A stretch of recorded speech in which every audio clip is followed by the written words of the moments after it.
First నాకు అసలు ఎంత లా ఆఫ్ అట్రాక్షన్ మీద నమ్మకం ఉందంటే, నేను ఫస్టు డిప్రెషన్‌లో ఉన్నప్పుడు హాస్పిటల్‌లో కూర్చొని కూర్చొని ఇలాగ ఇంకా వెయిటింగ్ అనమాట. రిసెప్షన్‌లో ఉన్నామనమాట డాక్టర్‌ని కలవడానికి. అప్పుడు ఛానల్ ఈటీవీలోనే నర్తనశాల అనేసి ఒక ప్రోగ్రామ్ వస్తుంది. ప్రోగ్రామ్ వస్తే అందరూ సెలబ్రిటీస్ డాన్స్ చేస్తున్నారు. నాకు ఇలా డాన్స్ చేయాలని ఉంది, సెలబ్రిటీగా వెళ్ళాలని ఉంది, ఇలాగా ఒక పవర్ఫుల్‌గా నేను dance I want prove my self. నేను ఇంకా అంత ఎనర్జిటిక్‌గా ఉన్నాను, చేయాలని ఉందంటే టక్కన మా వారు చూసి, "నువ్వు ఉన్నది హాస్పిటల్‌లో. నువ్వు డిప్రెషన్‌లో వచ్చున్నావు. నీకు ఏంటి నమ్మకం?" అన్నారు. నాకు నమ్మకం ఉంది, నేను ఏదో చేయగలుగుతున్నాను నమ్మకం నాకు ఎక్కడో అనిపిస్తుంది అని చెప్పేసి అలా స్టార్ట్ చేశాను. ఇంటికి వచ్చి డయట్ స్టార్ట్ చేశాను. డయట్, ఫ్రూట్స్ అని, అదని ఇదని, అంటే ఫుల్ స్ట్రెస్ అయిపోయి ఉన్నాను. అవన్నీ పోగొట్టుకోవాలి ఫస్ట్ అని మెడిటేషన్ స్టార్ట్ చేసి, మీరు నమ్మరు, నాకు అప్పుడు విపశ్యన తెలీదు. నేను ఊరికి దీంట్లో అంతా అక్కడక్కడ యూట్యూబ్లో అక్కడ చూసి ఇక్కడ చూసి అక్కడ బుక్స్ చదివి అన్నీ నేర్చుకొని, మహావతార్ బాబాజీ ఉన్నారు కదా, ఆయన బుక్స్ అన్ని చదివి ఆయనలాగా, అంటే నాకు ఎప్పటి నుంచో ఉంది చూడండి, నాకు ఒక సోల్ ప్లాన్లోనే ఉంటుందంట ఇవంతా. సో నాకు ఆ మహావతార్ బాబాజీని తలుచుకుంటూ మెడిటేషన్ స్టార్ట్ చేశా. నేను ఇప్పటికీ వాట్సాప్లో ఎప్పుడన్నా ఆయన ఫోటో పెట్టారంటే, ఏంటి ఏడ్చావా అందుకే ఆయన ఫోటో పెట్టావని అడుగుతుంటారు మా ఫ్రెండ్స్ అంతా, మాకు తెలిసిపోతుంది. సో అలా స్టార్ట్ చేసుకుంటూ మెడిటేషన్ చేసుకుంటూ ఐ వాంట్ టు వర్క్, నేను ఏదో సాధించాలి, ఏదో చేయాలి. అంటే you fat your depression like that. Yeah, అలా బయటకు వచ్చాను నేను వచ్చాను. ఒక టాబ్లెట్ తీసుకుంటూ ఒక డాక్టర్ దగ్గరికి వెళ్ళలేదు. నాకు నేనే మోటివేట్ చేసుకుంటూ మెడిటేషన్ 6 hours మెడిటేషన్ చేసేదాన్ని. అంటే పిల్లలు వెళ్ళిపోయాక ఏం చేస్తాం, ఇంకా ఆ టైం అంతా నేను ఇలా చేసుకున్నాను. ఏడుస్తూ కూర్చోంటే అవ్వదు, తెలిసిపోయింది. ఇంకా ఇది ఏ సంవత్సరంలో యమున? 2011లో ఇన్సిడెంట్ అయింది కదా. 2012 నుంచి స్టార్ట్ చేసి 2013 కంతా నేను స్ట్రాంగ్ అయిపోయాను. 2014 కంతా నేను ఇండస్ట్రీకి వచ్చాను మళ్ళీ. అంటే ఎందుకు అనిపించింది ఇంకా ప్రపంచాన్ని వదిలి వెళ్ళిపోదామని అంత దారుణమైన థాట్? అంటే ఏంటి అవమానాలు, ఎప్పుడు తప్పు చేసేది వేరే అండి, ఏమీ చేయకుండా ఏమీ లేకుండా అంటే ఒక లొకేషన్లో ఒక్క బ్యాడ్ వర్డ్ మాట్లాడితే నేను చాలా రెబల్గా ఉంటాను. ఎలా మాట్లాడతావు, అలా మాట్లాడకూడదు, నా లొకేషన్లో డిసిప్లిన్ ఉండాలి. ఇప్పటికీ నేను అలా నడుచుకుంటూ నా లైఫ్లో ఇంత బ్యాడ్ ఉంటే నేను ఎవరికి మోటివేట్ చేయాలి, ఇంకా నా పిల్లల్ని ఏమని చెప్పాలి, నేను ఎలా పెంచాలి, అది వస్తుంది కదా ప్రాబ్లం. అక్కడ నాకు వద్దు అని అయిపోయింది నా వల్ల. అంటే నాకు టైం లేదు, నాకు ఎవరు సపోర్ట్ చేసేవాళ్ళు లేరు. ఫ్యామిలీ అంటే వాళ్ళే బాధలో ఉన్నప్పుడు వాళ్ళని వెళ్ళి నేను ఏమంటాను, నాకు సపోర్ట్ చేయండి, నేను ఇలా ఉన్నానని చెప్పలేను. వాళ్ళని ఇంకా నేను స్ట్రాంగ్ చేసుకోవాలి. ఇలాంటి సిచ్యుయేషన్లో ఎవరు రాలేదండి. ప్రామిస్ చెప్తాను, చాలా తక్కువ మంది వచ్చారు. ఇంకొకరు చెప్తే ఒకరు బాధపడతారు కాబట్టి ఎవరు వచ్చారు ఎవరు పోయారు చెప్పను. తక్కువ మంది బంధువులు చాలా తక్కువ. కానీ ఒకటండి, నేను ఎవరిని బ్లేమ్ చేయను. ఈవెన్ సోషల్ మీడియాని కూడా ఇప్పుడు బ్లేమ్ చేయలేదు. ఒకప్పుడైనా కోపంతో తిట్టాను, కానీ ఇప్పుడు వాళ్ళని కూడా బ్లేమ్ చేయట్లేదు. ఓకే, వాళ్ళు నా వల్ల కొంచెం రేటింగ్ వస్తుందని ఏదో కొంచెం పాయింట్స్ కోసం రాసుకొని అంతే. అంటే వాళ్ళని కూడా మిత్తా ఇవ్వడం అంటే మంగళమైత్రి, అంటే మనం విపశ్యనలో ఓకే లీవ్, నువ్వు కూడా హ్యాపీగా ఉండు అని వదిలేయడమే ఇప్పుడు. సో ఎవరిని బ్లేమ్ చేయట్లేదు, సిచ్యువేషన్ అలా ఉందిలేండి, నేను ఎవరిని బ్లేమ్ చేయలేదు. సో నాకు నేను కరెక్ట్ చేసుకోవాలి. సో నాకున్న సమస్యని, అంటే మనకి ఛాలెంజెస్ అంటే ఇష్టం చిన్నప్పటి నుంచి, ఏదైనా అనుకుంటే సాధించే అలవాటు ఉంది.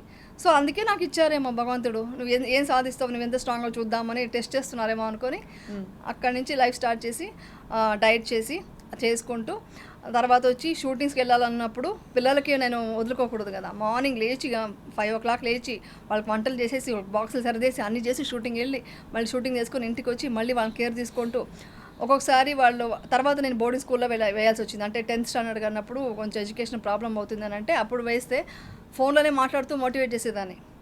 నేను ఎగ్జామ్ రాస్తుంటే నీ పక్కనే ఉన్నాను అని ఫీల్ అవ్వు, ఐఎమ్ దేర్, నేను ఎక్కడున్నా నీ మీద నాకు ఉంది, మదర్ ఉంది, అక్కడ అఫెక్షన్ ఉంది నాకు. అంటే ఇదంతా కొంచెం అనుకుంటాను, లా ఆఫ్ అట్రాక్షన్ ఉందండి. అది చాలా నేను డీటెయిల్గా చెప్తే మీకు అర్థమవుతుంది. నేను మా అమ్మాయి చెప్తే, నువ్వు నా పక్కన ఉన్నాం అనుకుని రాశానమ్మా, హ్యాపీగా రాశాను అని చెప్పేదన్నమాట. స్కూల్ టాపర్ అండి, ఐసీఎస్సీలో దీంట్లో స్కూల్ టాపర్ అండి. దట్ ఈస్ ఇది అచీవ్మెంట్. విశిష్ట కౌశిక కూడా అలాగే చదివిన తర్వాత ఎలా అనేదంటే, మా Kaushika every time first rank, boring ఈసారి వదిలేద్దాం అనేది, అంటే ఆ లెవెల్లో వెళ్ళిందనమాట. సో ఇవంతా నాకు నేను పిల్లలకు అర్థమైంది యమున, ఏం అంటే ఒక షేకప్ వచ్చింది ఫ్యామిలీలో, అమ్మ ఇలాగ కదిలిపోయింది, అమ్మకి ఇలా కష్టం వచ్చిందని అర్థమైంది ఆ పిల్లలకి చిన్నప్పుడు. నేను చెప్పలేదు కానీ తర్వాత నేను అర్థం చేసుకున్నాను. అవంతా చాలా చెప్పాను టీవీలో, మళ్ళీ ఆ టాపిక్లు అంతా చెప్తే మళ్ళీ ఎమోషనల్ అవ్వడం వద్దు.